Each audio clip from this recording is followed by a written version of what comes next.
Now, since there has been man, there has been a hunger in man's heart to find out where he came from and what's his reason of being here and where he's going.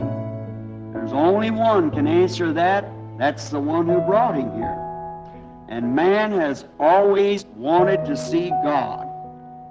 Back in the Old Testament, we find out that God veiled himself from unbelievers. God has a very odd way of dealing with people. He hides himself from the unbeliever and reveals himself to the believer.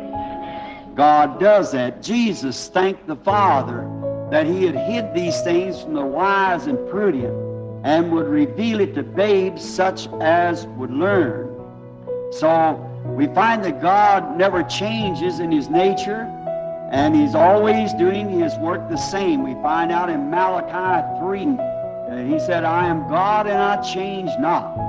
So he works in the same principle all the time. Now, we take one of the oldest books of the Bible.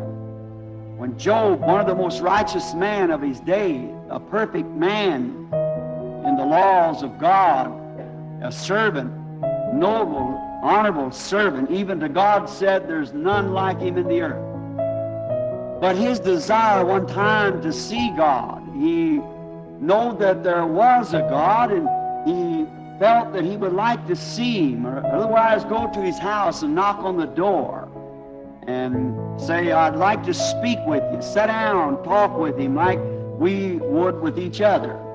We have an understanding. That's why we're in these conventions where we come together and express our thoughts, and we understand one another better when we talk things over with each other.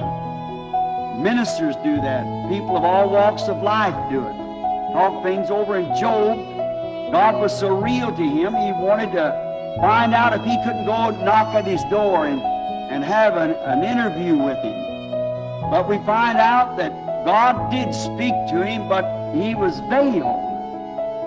He was veiled in the form of a whirlwind. And he told Job to gird up his loins. He was going to speak to him like a man.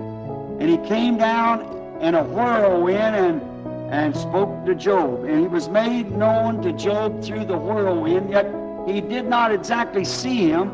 He could just hear the wind blowing and turning around in the trees, and the voice came out of the whirlwind, but God was veiled in the whirlwind. We find down in Africa